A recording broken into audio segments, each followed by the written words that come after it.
qui marche, oui, il marche bien. Bonjour à tous, merci de votre venue, jeune homme. Sylvain Bouet, donc on va animer ça ensemble avec Édouard Chéret qui ne va pas tarder à nous rejoindre. Donc Sylvain Bouet est membre de mon équipe. Donc mon équipe, c'est la direction de la gestion du milieu marin de la ville d'Agde.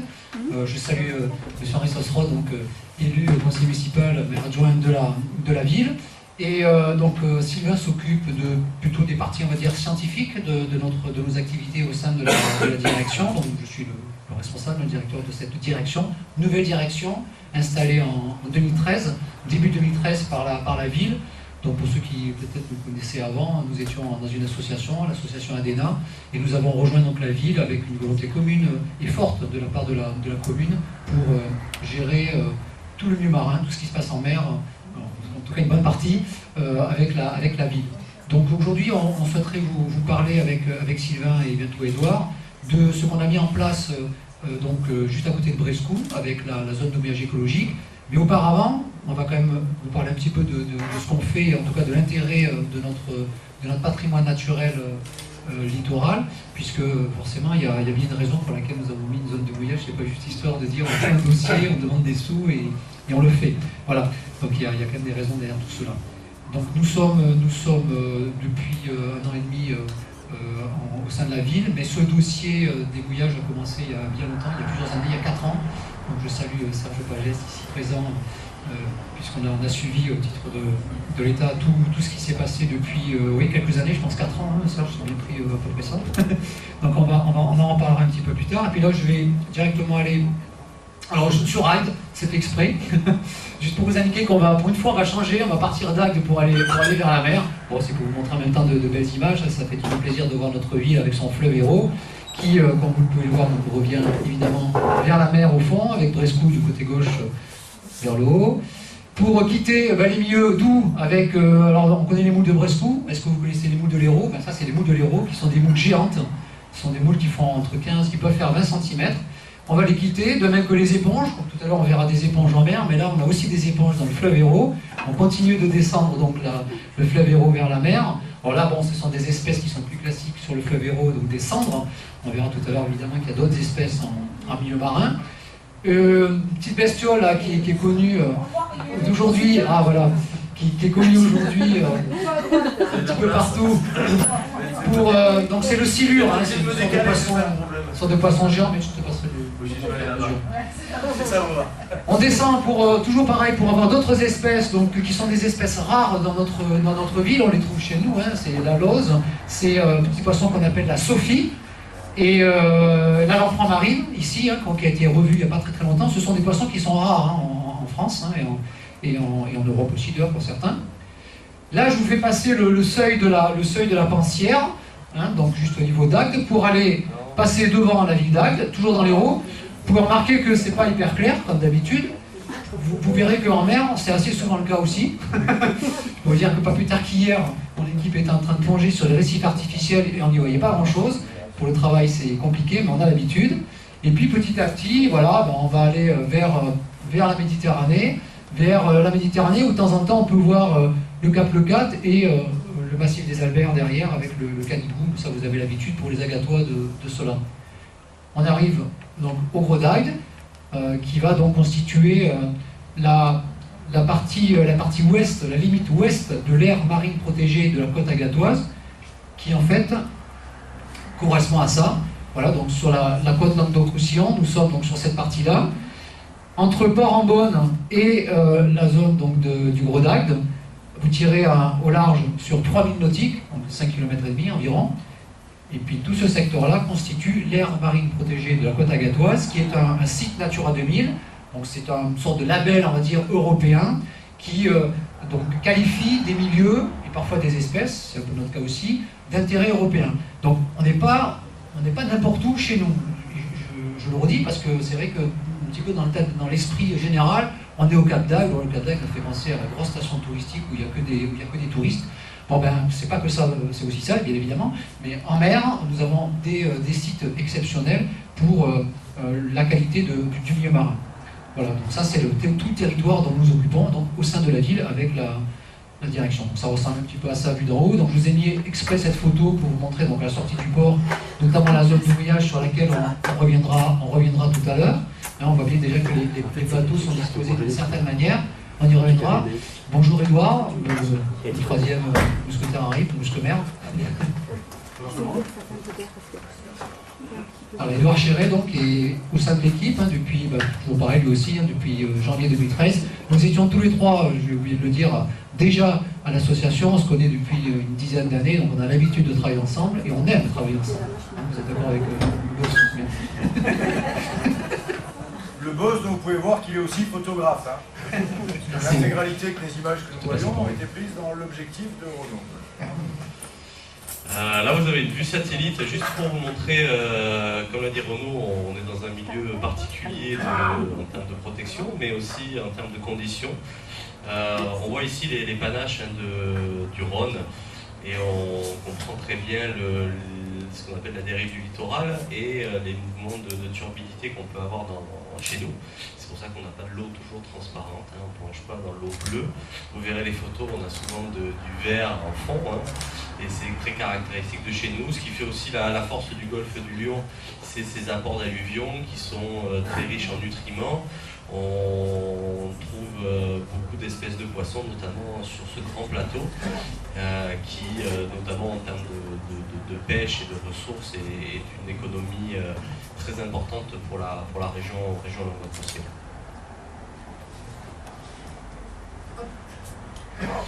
Alors, cette particularité, alors je vous ai mis un petit ce schéma avec quelques termes un petit peu barbares là, mais c'est juste pour vous expliquer que chez nous cette turbidité conditionne la répartition des espèces. C'est-à-dire que les espèces, elles se répartissent en fonction de la lumière. Chez nous, la turbidité est tellement importante qu'à des fois à 20 mètres, 30 mètres de profondeur, il fait presque nuit noire. Je vous dis ça d'expérience d'hier, à peu près, on est allé plonger sur les récifs artificiels. Sur 30 mètres, il faisait presque noir. Donc tout simplement, les espèces qui ont besoin de lumière vont remonter plus près de la surface. Et du coup, on va se retrouver avec des espèces qu'on trouve comme l'herbier de Posidonie, chez nous, qui va se développer entre 5 et 10 mètres de profondeur, alors que si vous allez en Corse, vous le trouvez jusqu'à 60 mètres de profondeur. Donc tout ça, ça va conditionner la distribution des habitats, et on va avoir des habitats qui sont encore plus près de la côte. Ce qui veut dire encore plus près de la côte, plus soumises à de potentiels impacts par l'homme. Je parle du mouillage, on parlera après des mouillages écologiques. Mais c'est les conditions qu'on a chez nous et les raisons pour lesquelles on doit adapter notre gestion par rapport à ces conditions environnementales. Donc le périmètre de l'aire marine protégée, c'est ce carré que vous avez ici, enfin ce carré, c'est cette zone en rouge là. C'est une zone qui fait 6152 hectares, il rigole quand je dis des carrés. La photo est carrée. Et donc on a une grande diversité d'habitats. On a bien sûr des fonds sableux, des fonds meubles, où on va trouver beaucoup d'espèces. Alors c'est vrai que c'est souvent assez monotone, on trouve que les fonds sableux comme ça, c'est pas très très intéressant.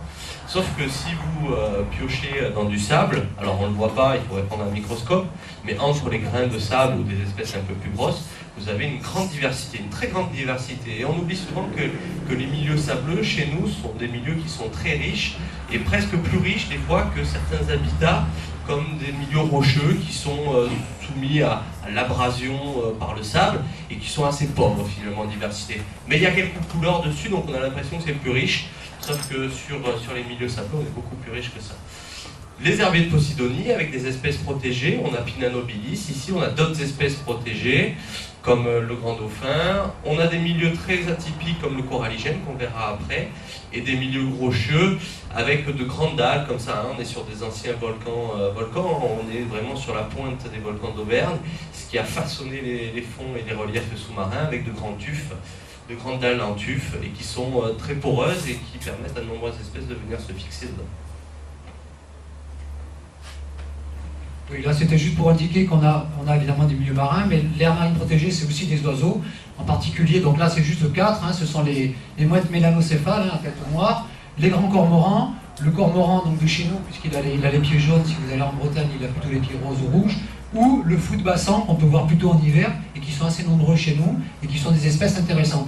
Je vous ai enlevé d'autres espèces, il y en a plein, et notamment il y en a une qu'on ne pense pas pouvoir trouver chez nous, qui est la famille des pingouins, c'est le petit pingouin, hein, qui vient souvent par le détroit de Gibraltar, et quand il y a des grandes dépressions sur l'Atlantique, ils peuvent revenir assez souvent chez nous. C'est assez courant d'en voir pendant l'hiver chez nous, du pingouin. Ça fait partie des choses intéressantes. Les cétacés, on en a parlé tout à l'heure, je pense que ceux qui étaient à la conférence de nos amis Terre Marine tout à l'heure ont dû en avoir des échos. Voilà, ça c'est tous les dauphins qu'on peut trouver en Méditerranée. Nous, chez nous, on peut trouver ce dauphin bleu et blanc, le grand dauphin, un petit peu de globie, c'est assez rare, du grand puce, oui, ça peut arriver aussi. Donc plusieurs espèces, et cachalot et rorqual aussi. Très au large, c'est arrivé il y a 2 ans notamment, on a eu des observations de rorqual et de cachalot, bon, à 2, 3, 4, 5 000 nautiques de chez nous. Voilà, donc ça donne ça chez nous quand il y a des grands dauphins. Donc grand dauphin, c'est le cas de là, on est juste à côté là, je ne sais pas si vous voyez la photo. Et ça c'est cet été, nos amis de Top Kite qui ont pris ces photos, Julien, cet été. Donc on a des dauphins chez nous. Et un peu plus au large, effectivement, on peut trouver aussi trois types d'espèces, donc des cachalots, des tortues marines, notamment la tortue kawan, hein, qui est une tortue strictement méditerranéenne, observable de plus en plus souvent, beaucoup plus qu'il y a 20 ou 30 ans, hein, pour ceux qui sont en mer. Je ne sais pas si vous avez fait cette constatation-là, mais en tout cas, on en arrive d'en voir de plus en plus. Ou ici, la gorgone verruqueuse, c'est ça je crois, c'est bien, voilà, qu'on a nous découvert il y a quelques années au large de Resco. Une petite question, la tortue kawan. Kawan, c'est la kawan, ouais. Kawan. Kawan, c'est A-O-U-A-2-N-E. D'accord, non, c'est une petite Voilà, référence, puisque à la Sodéal, il y a l'équipe sécurité, il y a un garçon qui s'appelle Nicolas Ouamba, oui. qui fait des combats de kawan aussi. Mais c'est pas contre des tortues. Hein. C'est K. Surtout qu'il risque de se casser la tête. C'est pour ça, donc c'est le chiffre K et le nombre 1. Ouais, ça s'appelle donc en anglais du kawan, et je pense à Nicolas, puisqu'il est quand même salarié de la Sodéal, et Nicolas est champion du monde d'une discipline de boxe pied-point. Et dans les différentes disciplines de boxe pied-point, il y en a une qui s'appelle le kawan. Et je suis surpris quand même que ces tortues soient au courant. Regardez. Ou l'inverse. Du requin pèlerin, ça peut arriver aussi, notamment à l'Arche de Marseillan. Hein, c'est des plus grands requins, totalement inoffensifs, je précise. Et là, on attaque, c'était juste pour vous indiquer, là je passe rapidement ce que Sylvain vous en a parlé, c'était sur les fonds sableux-oiseux, voilà, pour voir à peu près à quoi ça correspond chez nous. Donc effectivement, vu de loin, ça ne ressemble pas extrêmement à grand chose, vu de plus près, ça ressemble un peu à ça. Voilà, donc on peut trouver toutes ces petites bestioles que nous on étudie, hein, donc avec mon équipe, hein, on a passé plusieurs années à faire du tamisage avec des scientifiques, hein, de Perpignan notamment, ou d'autres universités. Ça fait partie de notre boulot de savoir quelles sont toutes ces petites bestioles qui vont repasser dans la chaîne alimentaire globale et permettre d'avoir d'autres espèces proches de chez nous. Le coralligène, Sylvain vous en a parlé rapidement, il peut peut-être vous donner quelques précisions, parce que c'est un milieu très très important chez nous. Oui, là on a. Alors ça c'est pris chez nous, hein. Vous voyez les couleurs, la diversité d'espèces qu'on peut avoir. Hein. On voit que là, ce que je vous disais, le fond est toujours un petit peu verdâtre, hein, un petit peu ce bleu là, qui passe au vert. Mais sinon en termes de diversité, c'est quelque chose d'assez intéressant. On a surtout beaucoup d'éponges. Hein. Tout ce que vous voyez en gros très coloré, ce sont les éponges. Et tout ce qui est plutôt sur les couleurs rosées, un petit peu, c'est pas de baissant, mais c'est le coralligène. C'est le coralligène. Donc en fait, le coralligène, ce sont des algues calcaires, encroûtantes, qui se sont accumulées dans le temps. D'accord ? Toutes ces formations, ces algues, en fait, à chaque fois qu'il y a une algue qui meurt, il y en a une autre qui va repousser par-dessus. Et ça forme un massif comme ça. Il faut savoir que ça monte à peu près, il y a une croissance d'1 millimètre par an. Les massifs font 2 à 3 mètres de hauteur. Donc, on n'a pas daté ces concrétions-là, mais sur d'autres sites qui ont été datés, on a des concrétions qui datent de plus de 5000 ans à peu près. Donc quand on parle de patrimoine, on a présenté ça la dernière fois pendant les journées du patrimoine historique au niveau de la ville d'Agde. On voit que ces concrétions-là sont plus vieilles que certains monuments ou bâtiments qui ont pu être construits sur Agde, d'où l'intérêt de les préserver, notamment parce que ce sont des milieux très fragiles. Un plongeur qui vient se poser sur cette partie-là, on voit qu'il y a une cavité dessous, va de suite casser ce massif-là. Donc on peut imaginer l'impact d'une encre sur ces zones-là qui vont complètement dégrader les sites. Et ce sont des sites qui sont des sites très importants pour les individus de poissons. Pas les juvéniles on verra, c'est plutôt dans les herbiers de Posidonie, mais surtout sur les individus adultes. Alors là, on a des sards. Ça, c'est des sards, ils font, là, la photo, là, le sard, il doit faire entre 30 et 40 cm à peu près, ce sard-là. Donc, les adultes se retrouvent souvent au niveau du coralligène, et donc c'est important de préserver les populations, ces habitats-là, parce qu'on préserve aussi les géniteurs. Derrière, bien, c'est toute la productivité de la zone. Une autre photo sur le coralligène, donc on voit la richesse et la diversité de ces espèces-là. D'autres espèces qu'on va trouver abondamment sur le coralligène, la langouste, on en trouve de plus en plus sur ces secteurs. C'est pas un trucage, c'est d'avant là. C'est pas du tout un trucage, c'est comme ça, c'est plongé. Ouais, il y en a même plus. C'est chez nous, hein, tout ça, c'est juste devant. Hein. Toutes les photos ont été prises chez nous. Alors, ce ne sont pas des très grosses langoustes, hein, c'est la petite langouste, mais on en voit de plus en plus. Sur les récifs artificiels qui ont été immergés par la ville en 2009, les premiers comptages ont compté 2-3 langoustes à peu près. Sur les derniers comptages, on est entre 30 et 40 langoustes par récif. Hein, donc sachant qu'il y a 99 modules qui ont été immergés, sur tous on n'a pas de la langouste, mais sur une vingtaine de modules on a de la langouste à peu près. Voilà. Très certainement lié à des conditions de réchauffement climatique.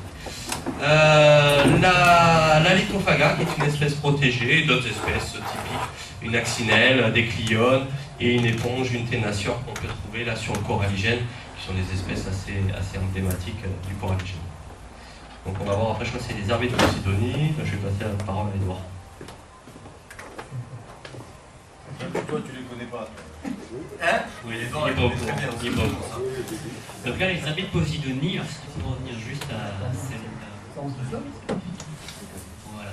Donc c'est pas une algue, premièrement, c'est une plante marine qui est composée de feuilles et de racines, contrairement à la plante avec une algue. Et cette plante qu'on trouve donc sur Agde est une plante qui est endémique de Méditerranée. Endémique, c'est-à-dire qu'on trouve uniquement en Méditerranée. Et en plus de sa localité au niveau du monde, elle est très importante aussi bien du point de vue biologique.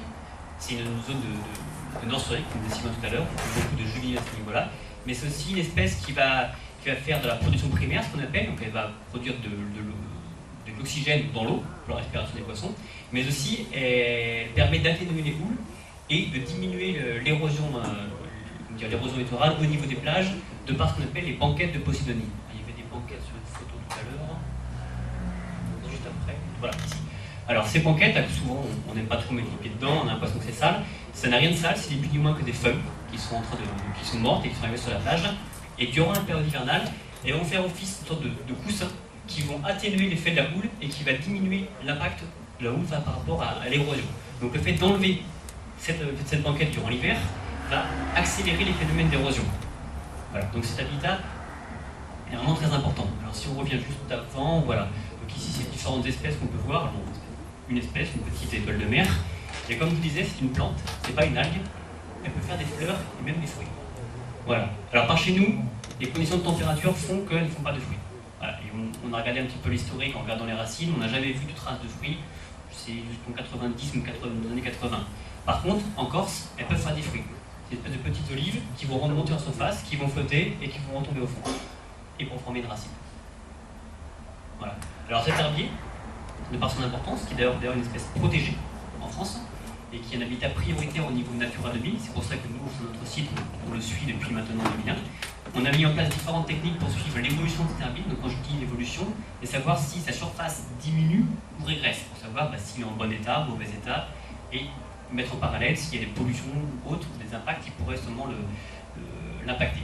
Donc là, c'est une technique qu'on utilise, c'est ce qu'on appelle un télémètre sous-marin. C'est un système avec des ondes qui vont permettre de faire une cartographie précise, au centimètre près, et relativement rapide des herbiers. Et là, c'est la même technique qu'on applique, mais en quadrillant une zone, ce qu'on appelle un carré permanent. Ici, un carré permanent. C'est-à-dire que la fameuse technique de tout à l'heure qu'on a vue, elle est relativement récente, ça fait 2 ans qu'on l'utilise, et il nous permet de faire des zones qui sont environ de 500 mètres carrés. En soi, c'est pas énorme, donc c'est déjà énorme au milieu sous-marin. Sauf que depuis 2001, on utilisait des techniques beaucoup plus, archaïques, entre guillemets, avec les moyens de bord, et moyens qui existent aussi. Et du coup, les zones étaient beaucoup plus restreintes. C'est là ce qu'on appelle un carré permanent. Donc c'est un carré qui est balisé avec des bornes phénologiques, et qui fait 4 mètres par 4 mètres. Et depuis 2001, on revient chaque année au même endroit, et on regarde l'évolution de l'herbier à l'intérieur. Et dans l'ensemble, on a remarqué qu'il n'y a pas eu de régression, c'est un herbier qui bouge beaucoup, qui évolue beaucoup, mais il n'y a pas vraiment de régression, voire même plus une progression dans l'ensemble. Alors là, vous pouvez avoir le résultat, donc là c'est la différence des surfaces entre 2011 et 2013, faite à l'aide du télémètre sous-marin, ce que vous avez vu tout à l'heure. Ici, c'est la surface que l'on réalise depuis 2001, la surface, on va dire, historique de suivi, et tout le reste, c'est ce qui est réalisé depuis 2011. Avec en vert, l'herbier qui est stable, en bleu, les herbiers qui ont progressé, et en rouge, les régressions, sachant qu'il y a quand même une marge d'erreur de la précision, aussi bien la précision de l'appareil que la personne qui réalise les mesures. Donc là, c'est une espèce qu'on peut trouver dans les herbiers, comme la grande nacre, espèce protégée aussi. C'est une grande moule qui peut faire quasiment jusqu'à 60 cm, voire 1 mètre de hauteur. C'est une espèce importante et qui va justifier d'ailleurs la création de la zone de mouillage. On y arrive sur la zone de mouillage. Et c'est une espèce qui est connue depuis très longtemps, puisque dans l'Antiquité, on utilisait donc les coquilles de ces moules géantes, tu as raison, c'est un petit peu ça. Ça peut faire 30, 40, 50, 60, 80 cm même sur la côte varoise. Et donc on y moulait du plomb dans ces coquilles. Et on utilisait aussi les fils du byssus en Antiquité, qui sont des fils très très fins, et on les utilisait pour des étoffes, pour faire des étoffes donc très, très recherchées. Raison pour laquelle cette espèce, donc la grande nacre, Pinna nobilis, pour la noble, pour son nom latin, a été donc voilà pas mal utilisée pendant l'Antiquité, pendant longtemps jusqu'au Moyen-Âge, et évidemment a disparu de pas mal de sites. Aujourd'hui, c'est une espèce qui revient, et qui revient bien, parce que bon, elle n'est pas hyper sensible à la pollution, mais elle est hyper sensible aux ancrages, à tout ce qui est, je dirais, impact mécanique, bon, également à la pollution si elles sont sévères.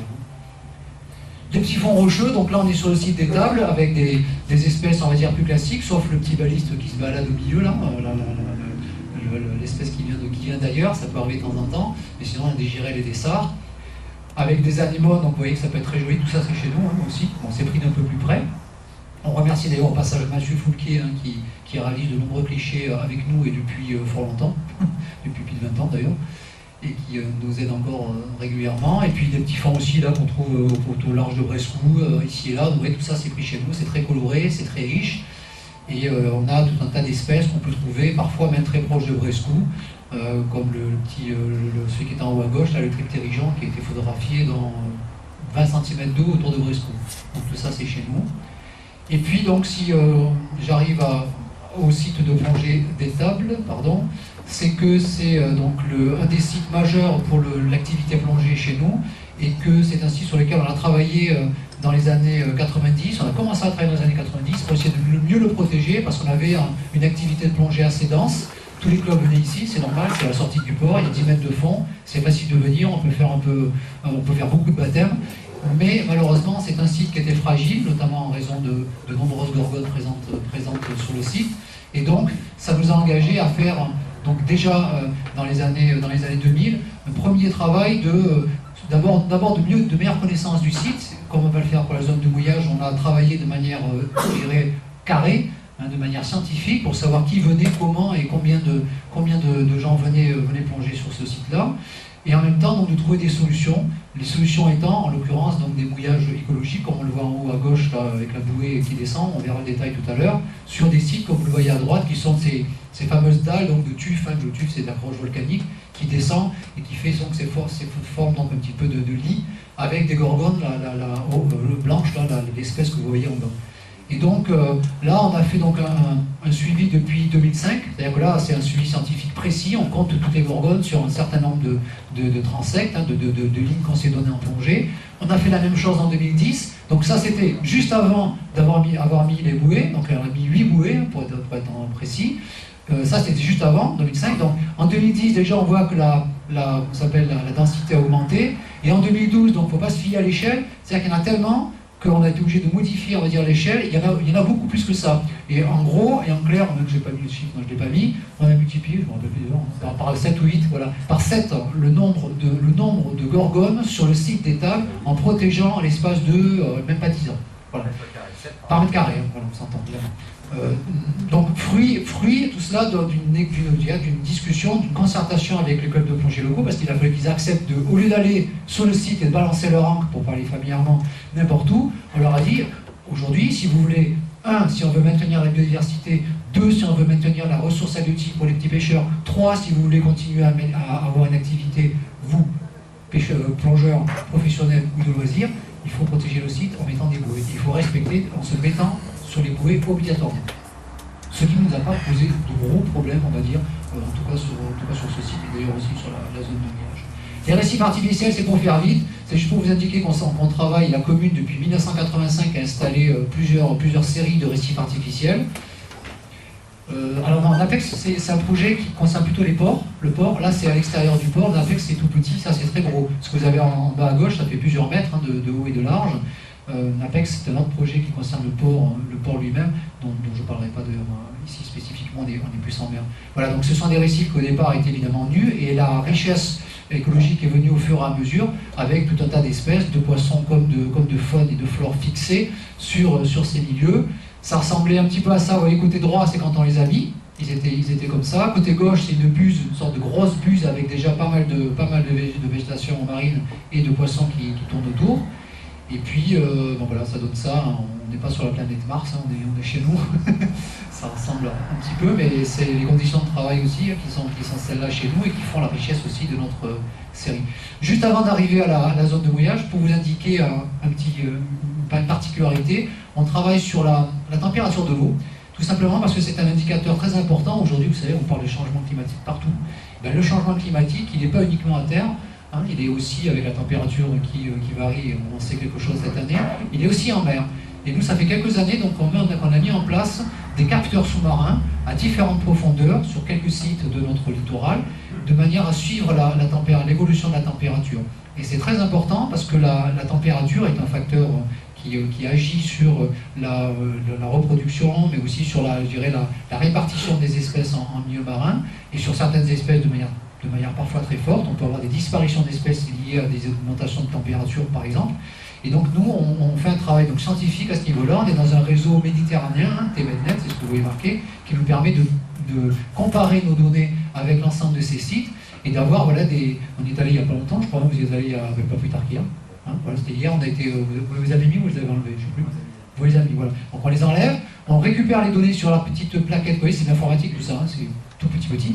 On les récupère et ensuite on analyse les données et on les compare avec les uns et les autres. Et on peut le faire heure par heure.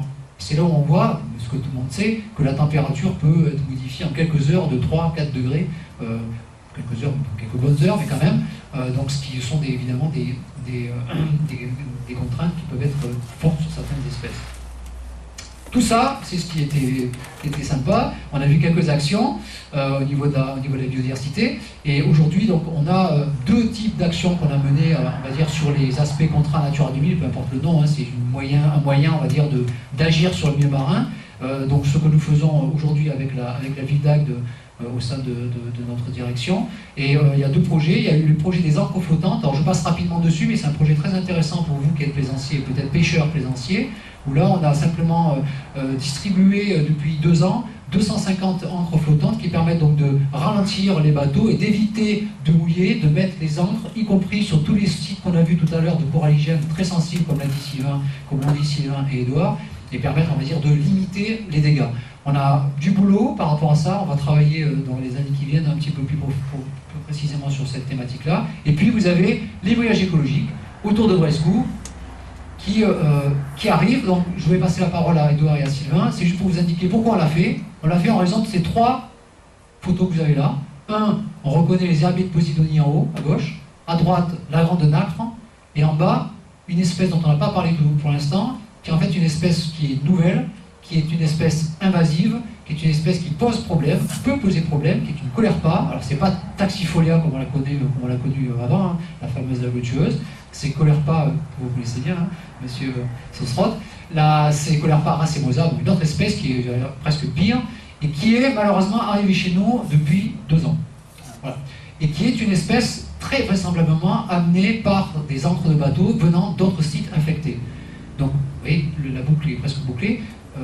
C'est venu forcément par un moyen, je dirais, humain. Ça peut arriver aussi par des moyens naturels, en l'occurrence, très vraisemblablement non.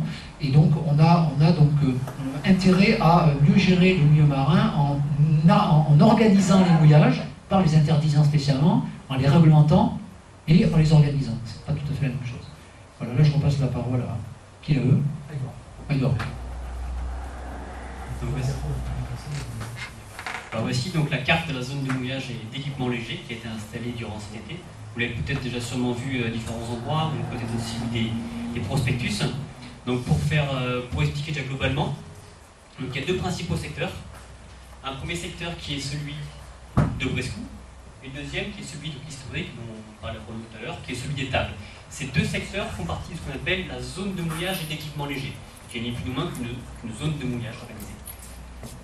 Avec ici donc, les 2 secteurs qui sont détaillés. Donc ici, les ancrages écologiques qui sont installés au niveau des tables, avec 3 ancrages pour les bateaux de moins de 13 mètres et 5 pour les bateaux de moins de 8 mètres, qui eux sont, ceux-ci ils sont là depuis maintenant 2005. Voilà, ils n'ont pas été remis en place par rapport à la zone de mouillage, ni plus ni moins que ceux qui étaient là avant. Et les nouveaux qui ont été installés le mois de juillet de cette année. Alors là, vous avez donc la zone qui est délimitée en jaune. Dans cette zone-là, le mouillage est réglementé et l'ancrage est interdit. On n'a pas le droit d'ancrer durant toute la période d'installation de la zone de mouillage. En ce moment, elle est plus mise en place, on peut venir se mouiller, il n'y a pas de souci. Donc elle est balisée par des grosses bouées jaunes, les mêmes que c'est les 300 mètres, donc A, B, C, D, E, qui cintrent toute la zone de Brescou, avec le chenal qui a été matérialisé, afin de sécuriser l'accès à l'île de Brescou, et avec différents types de bouées. Des bouées, c'est pas à la taille, hein, c'est pour avoir une échelle différente sur la carte. Hein.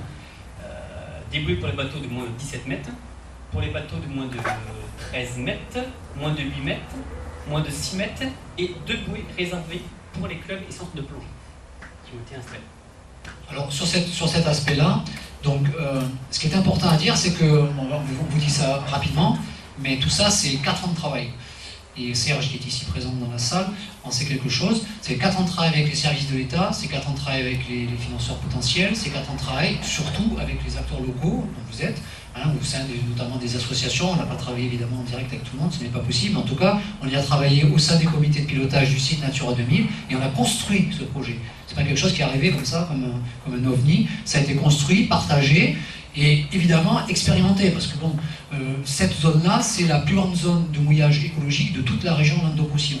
Si vous allez sur la côte Vermeille, vous avez des petites zones, et en plus elles sont ciblées sur les activités de plongée, et pas du tout sur les activités de plaisance. Or nous avons fait le choix et le pari, avec les acteurs locaux, d'axer sur cette notion donc de plaisance et de plongée, et de partager plaisance, plongée, baignade, bateau de visite, bateau de promenade, toutes choses qui sont quand même, parce que le contexte que vous connaissez tous, puisque vous êtes peut-être tous ici, je ne sais pas, mais en tout cas, nous sommes ici, là, dans la plus grande station littorale balnéaire d'Europe, ni plus ni moins. Donc c'est pas la même chose que de mettre un projet comme ça, que de le mettre sur une petite ville côtière, ou sur un petit village qui a la chance d'avoir un littoral protégé. Donc on a dû gérer cela. Hein. Qui plus est, le Fort Brescou n'est-il pas la seule île du Languedoc-Roussillon? Et en plus, c'est vrai qu'on a ce critère-là, qu'on a d'ailleurs affiché, notamment au sein de nos partenariats financiers recherchés. On a effectivement, quelque part, j'ai envie de dire le mot, mais c'est le bon, je pense, la responsabilité d'avoir une île, et pas n'importe laquelle, une île volcanique, avec un fort, avec une histoire, avec des soucis, vous le savez, là, le fort est fermé pour des raisons de sécurité, mais avec un intérêt aussi, parce que ça a toujours été un lieu où les plaisanciers sont allés. On va le voir tout à l'heure, on a fait des enquêtes au sein de la zone de mouillage, et on a rencontré beaucoup de gens, comme vous sans doute, hein, qui venaient donc mouiller autour de Brescou, ou aller sur la plage, avoir son petit bateau, tout ça. Donc quelque part, c'est vrai que le challenge, c'était aussi de comprendre, je dirais, tout ce système-là, et je ne sais plus si tu l'as dit, mais on a travaillé en amont, on a passé 2 ans, je crois, quasiment, à compter à compter ce qui se passait autour de Bresco. Parce que là, on vous dit qu'il y en a 30. Vous aurez me dire, mais pourquoi vous n'en avez pas mis 40, 50 ou 250 ? On en a mis 30 parce qu'avec les analyses qu'on a faites au fur et à mesure pendant l'été, les analyses, c'est quoi? C'est intéressant de savoir comment on jouait dans le détail. C'est 2 opérations, c'est un passage en ULM. Donc je monte dans un ULM, je fais des photos pendant les périodes les plus actives de l'été, pendant plusieurs années, et je prends des photos. On analyse tout ça en rentrant sur un ordinateur, et puis on compte les bateaux, les petits, les grands, même parfois les gens dessus quand on arrivait à avoir des photos plus précises. Première opération. Et la deuxième, bien sur cette petite île dont tu parlais, Paul-Éric, eh bien on avait soit des gens qu'on avait embauchés pendant l'été, soit des stagiaires qui donc avaient des sujets spécifiques en environnement marin. Et à partir de ce fort, on comptait toute l'activité autour du fort.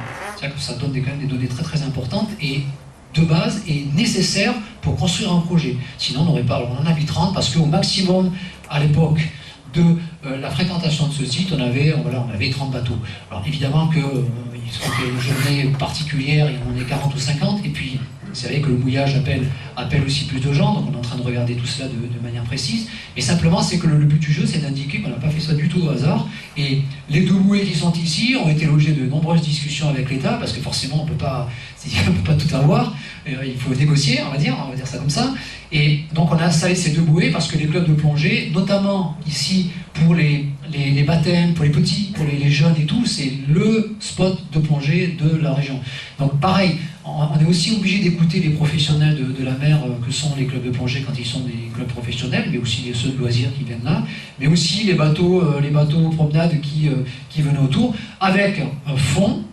Le fond qui est, ici, on le voit un peu, tout ce que vous avez comme tâches là, ce sont des herbiers de Posidonie, et à l'intérieur de ces tâches, vous avez des grandes nacres, des Pinanobilis, qui sont des espaces susceptibles d'être dégradés à force de jeter des encres un peu n'importe où. Puisque avant, donc, on pouvait se mouiller quasiment où on voulait, et on pouvait même s'échouer quand même là où on voulait, puisque vous le savez, ça fait partie des sites où on a même encore aujourd'hui, même avec la moisette de mouillage d'ailleurs, où on a ce type de problème.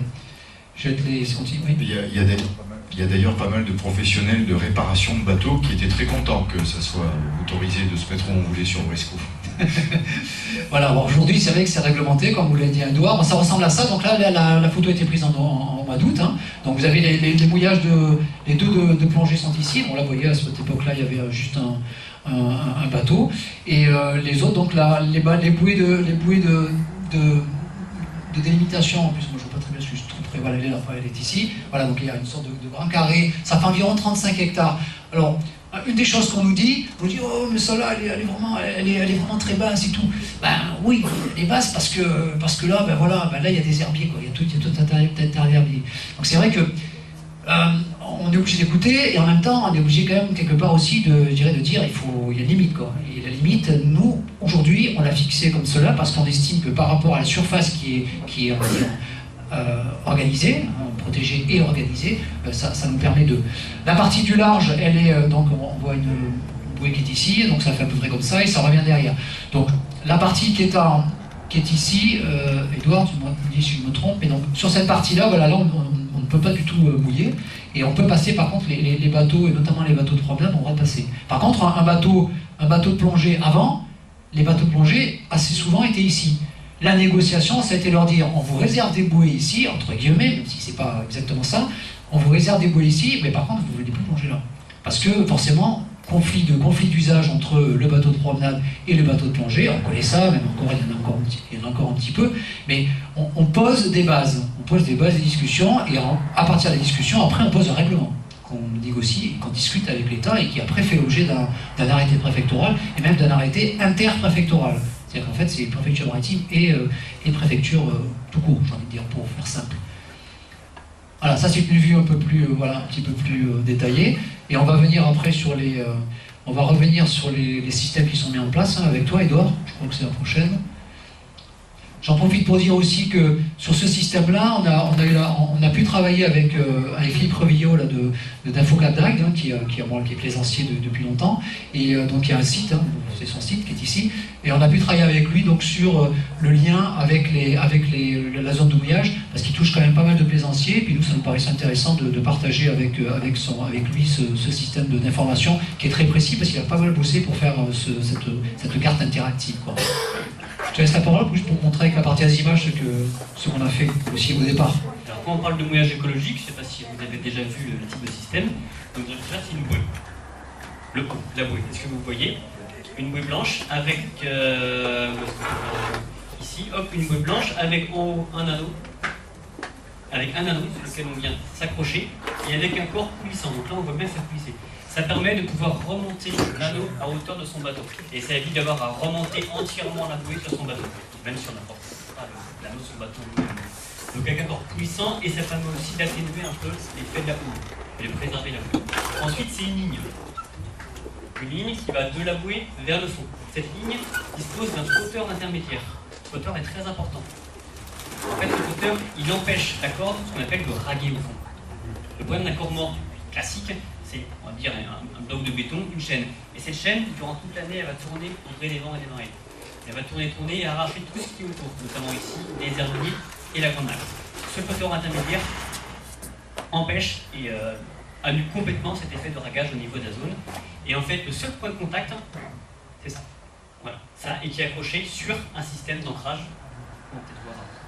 Donc juste pour vous indiquer que donc en haut, bon, tout ça évidemment a fait l'objet d'un appel d'offres, il a fait trouver des gens pour travailler, hein, forcément des entreprises. Donc là c'est le travail qu'on a effectué avec le responsable de l'entreprise, parce que tout ça c'est quand même du travail de précision, au mieux qu'on peut, avec les conditions de chez nous, c'est-à-dire des illisibilités, parce que malheureusement pour nous, on a eu un été terrible, et on a passé 15 jours à travailler dans des conditions très très difficiles, y compris pour l'entreprise qui pourtant a l'habitude, hein, c'est une entreprise qui fait ça à longueur d'année, mais ça a été compliqué. Du reste, c'est la raison pour laquelle on a eu quelques petits décalages par rapport à l'installation des bouées, parce qu'on avait du mal à trouver des bons supports pour les installer.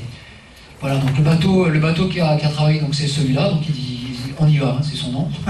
Donc on y est allé, on a même tellement été qu'on l'a fait, et il a travaillé donc pendant 15 jours, je pense, une bonne quinzaine de jours pour installer tous ces mouillages, donc les ancrages plus les mouillages, là qu'il est en train d'installer, donc de faire descendre la bouée intermédiaire. Tout ça, ce sont des travaux sous-marins, hein, donc on va le voir sur la prochaine, je pense. Voilà, donc je te laisse la parole si tu veux commenter ça, Edouard. Comme dit Renaud, donc c'est pas n'importe qui effectivement qui peut faire ça. Donc c'est ce qu'on appelle des scaphandriers qui font ce type de travail. Donc là, vous pouvez voir que la personne, elle est plombée, tanquée au fond, avec ici une perceuse hydraulique, avec un forêt qui doit faire ce diamètre-là et qui fait bien 1 mètre de long, et elle passe la roche. Voilà. Pour mettre le premier type de système, qui est un système de scellement sur roche. C'est-à-dire qu'en fait, soit on est sur l'herbier, soit on est sur du sable, soit on est sur de la roche. Sur la roche, il perce. Voilà. Il perce, il met une tige filetée qui va sceller et il met un anneau sur lequel on va s'accrocher par la suite. Et donc là, ces travaux nécessitent vraiment du matériel et aussi de l'expérimentation de la part des hommes. Et effectivement, comme disait Renaud, les conditions ne sont pas terribles. Là, on voit que la visibilité est vraiment pourrie.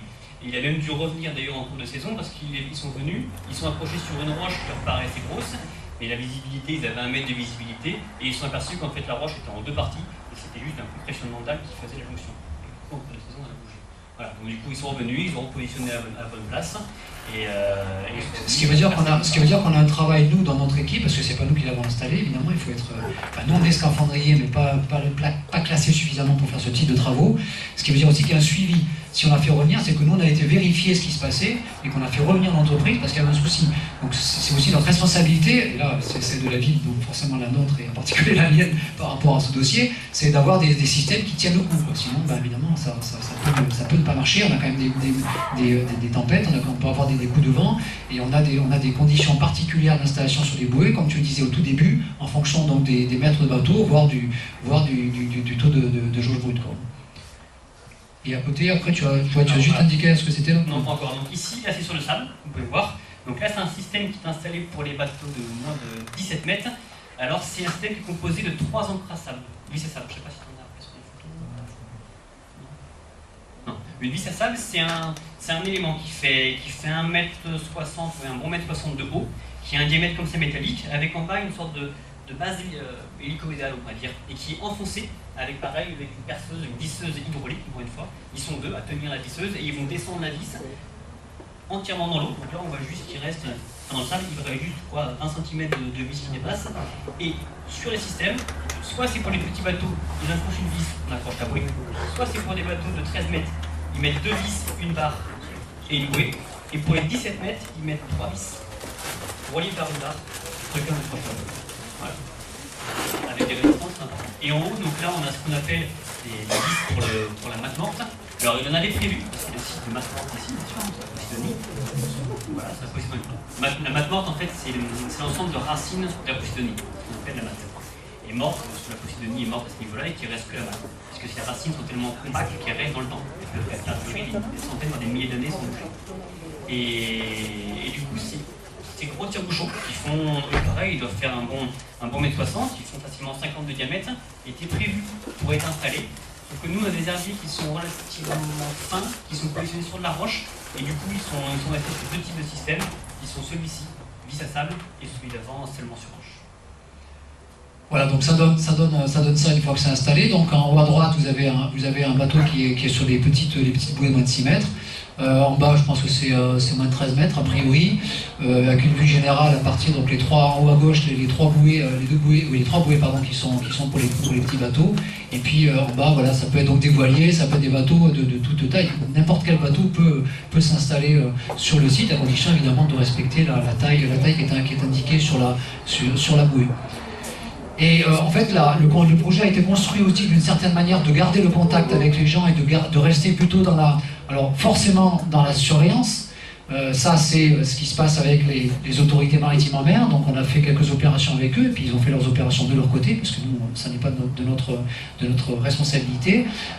Donc ça, c'est vrai que cette année, ça a été plus de l'information, y compris de la part de ces autorités, parce qu'il y a un règlement, hein. Encore une fois, c'est un règlement de police, c'est comme le code de la route, hein. Si vous le respectez, il n'y a pas de problème. Si vous ne le respectez pas, vous pouvez avoir une amende. En l'occurrence, on a surtout travaillé cette année sur l'information, surtout qu'on a pris un petit décalage de retard à cause de la météo, et on a joué beaucoup sur l'information du public avec une petite patrouille en kayak, donc qui pendant tout l'été, les jours de beau temps bien évidemment, allait à la rencontre des bateaux et donc des gens qui étaient sur les bateaux, mais aussi sur la plage, je crois qu'on le verra tout à l'heure, voilà, de manière, on va dire, écologique, en étant avec des petits prospectus, hein, des petits dépliants, hein, que j'ai apportés pour ceux que ça intéresse, et puis voilà, en donnant de l'information aussi sur la marine protégée. Bref, un travail, on va dire, plutôt de sensibilisation et d'information que de forcément de répression, parce que c'est pas le but du jeu.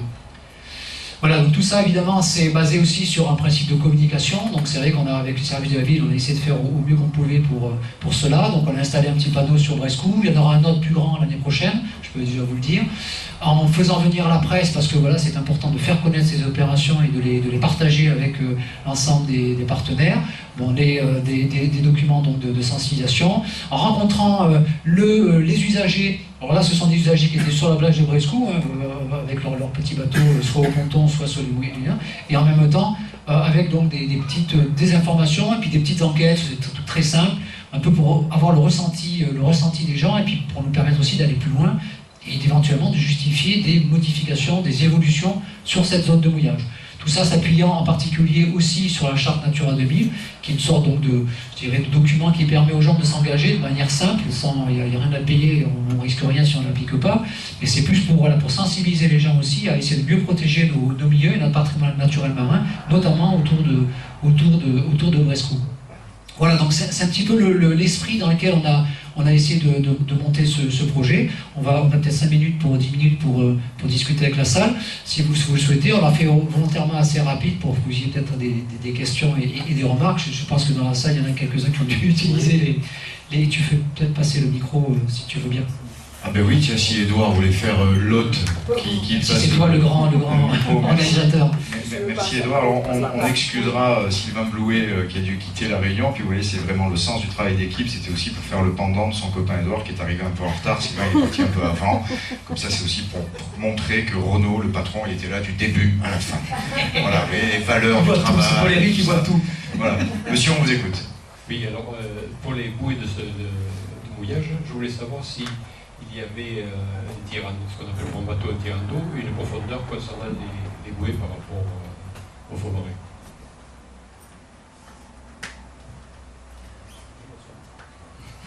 Alors au niveau des bouées, donc le chiffre qui est marqué sur les bouées, c'est la longueur maximale des bateaux. Ça, vous l'avez compris.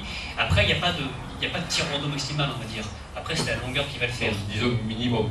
Minimum, pardon. Des bouées, quel que soit voilà. pour un bateau de... C'est-à-dire que pour les bateaux de moins de 6 mètres, le tirant d'eau, là où ils sont sur place, il y a 1,20 m, je crois. 1,20 m pour un bateau de 6 mètres, ça suffit amplement.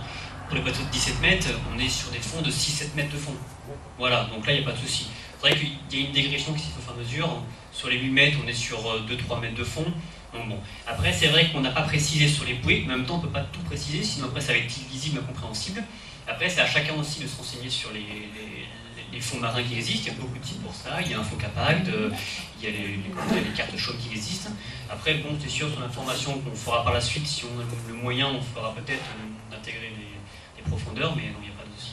Si vous voulez, ma question est là-dessus, mais c'est surtout pour faire très attention, c'est qu'un plaisancier, quel qu'il soit, dans la mesure où il est dans un secteur sauvage, il va faire un petit peu attention à sa profondeur.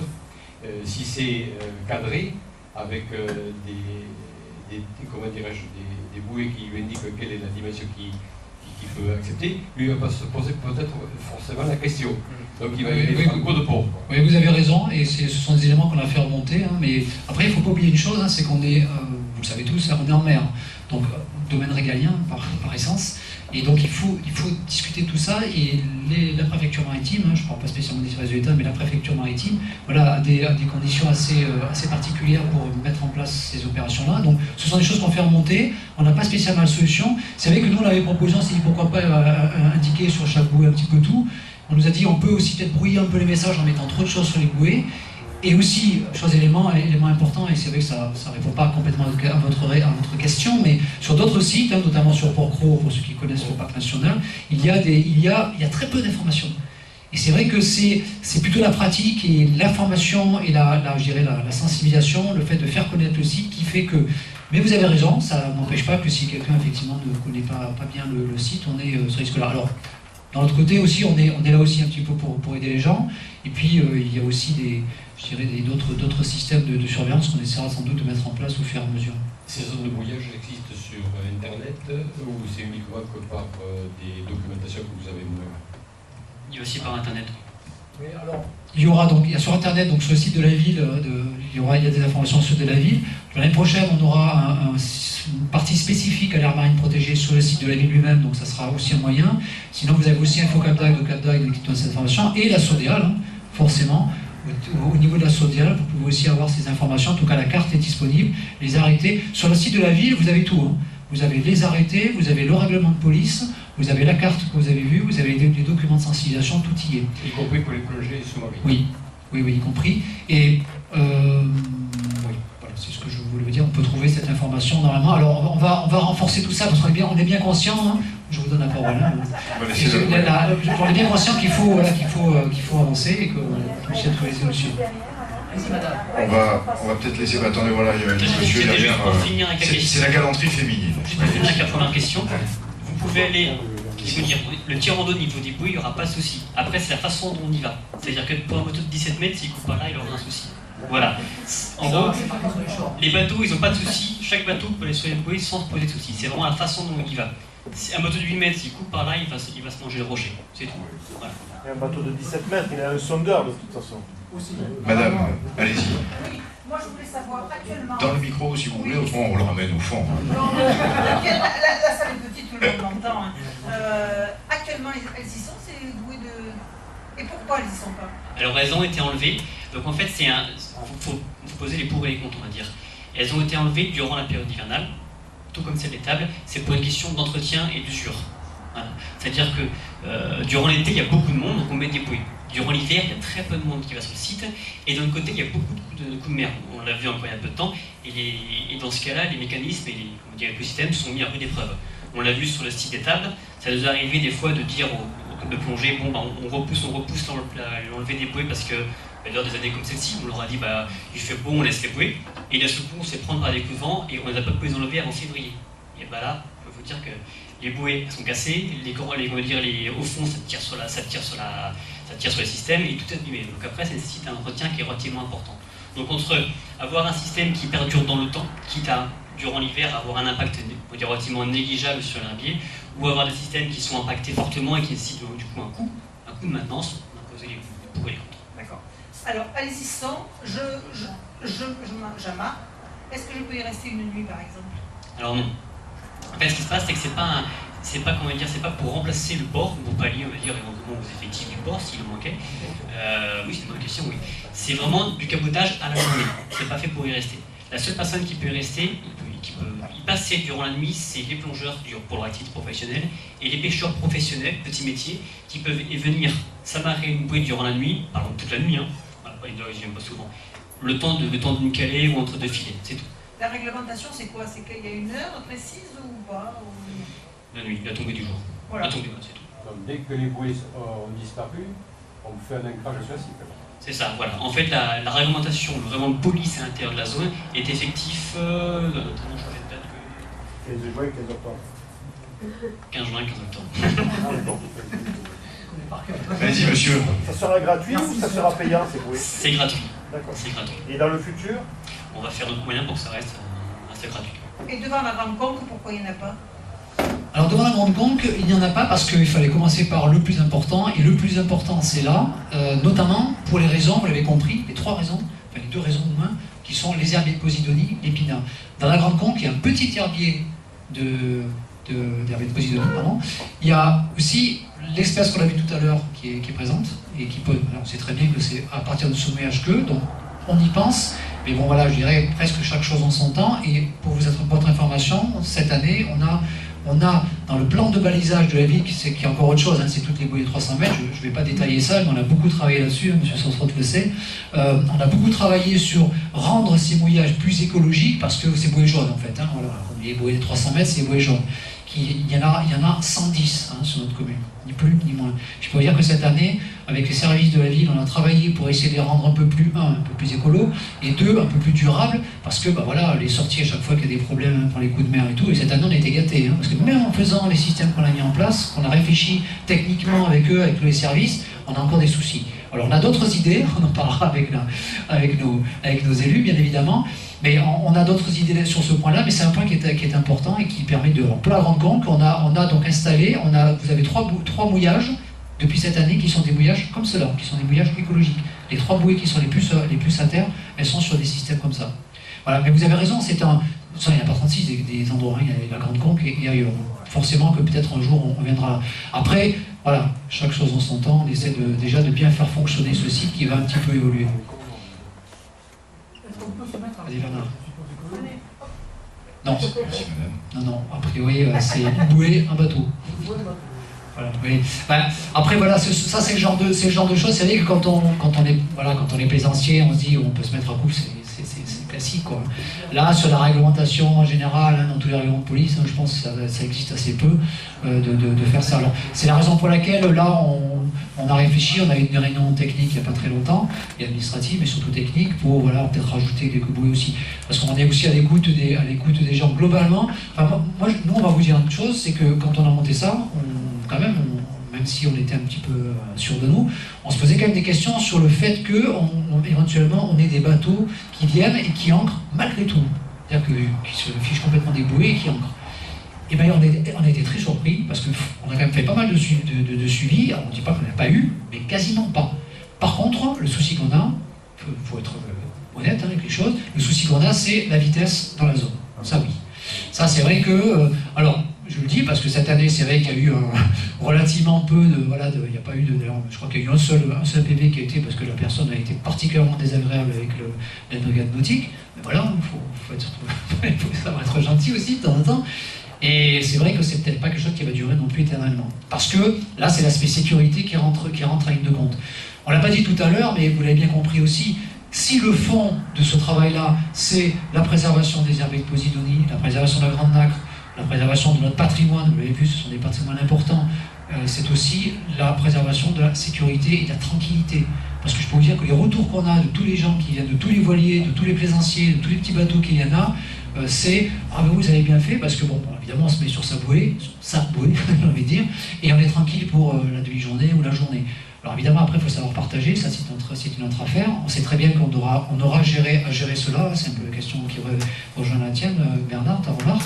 Mais c'est vrai qu'on a besoin aussi de démarrer. Nous, ce qu'on dit, c'est on a fait cette expérience, hein, et on attend les retours au fur et à mesure. On commence à avoir des réponses pour l'année prochaine. On a quelques... Mais on ne va pas changer non plus tous les ans les trucs. Il faut aussi rester raisonnable, je dirais, dans la manière dont on mène ce projet. Et en plus de ça, encore une fois, c'est déjà le plus grand projet de la région. Donc autant dire que, alors, en la matière aussi, j'en profite pour dire que 4 ans de travail, vous l'avez compris, administratif, technique et autres, c'est aussi des recherches de financement. Alors je peux vous donner, parce que moi je suis assez transparent sur ces affaires-là, et je pense que c'est clair, c'est important de l'être quand on travaille dans une commune. Donc ça coûte un peu plus de 200 000 € sur 3 ans étalés, puisque par exemple la patrouille c'est chaque année, donc c'est du coût de fonctionnement, on va dire, comme on dit aujourd'hui. Mais on a la maintenance aussi, c'est pour ça que les enlever, je peux vous dire qu'on a fait le calcul, on s'est dit si on les laisse, mais jamais on va y arriver, on va mettre autant d'argent chaque année qu'on le met pour l'enlever, puis il faut les remplacer. Vous imaginez que ce n'est pas des systèmes, hein, c'est pas une bouée comme ça qu'on met dans l'eau, hein, c'est des systèmes qui coûtent assez cher. Il faut des capacités particulières et des compétences particulières pour les mettre. Il faut être classé A, enfin classé scaphandrier et tout, donc le coût de la journée, c'est pas le coût d'une plongée comme ça de plaisir. Donc toute considération qu'on a évidemment pris en compte et qu'on essaye donc on a eu une aide de l'agence de l'eau, puisqu'on travaille beaucoup avec eux, de l'agence des aires marines protégées, qui est une agence qui s'occupe de toutes les aires marines protégées en France, dont nous faisons partie, nous, aires marines protégées de la côte agatoise au travers de la ville d'Agde, et puis la ville forcément qui travaille. Voilà, et une partie donc de l'État, non négligeable, parce que comme je le disais tout à l'heure, c'est un contrat Natura 2000, c'est-à-dire c'est une sorte de contrat qu'on signe avec l'État sur 3 ans pour installer, donc, l'avoir installé, et puis 2, notamment faire les suivis scientifiques. Parce qu'on l'a pas dit, mais on va faire un suivi scientifique, je vais peut-être le détailler rapidement.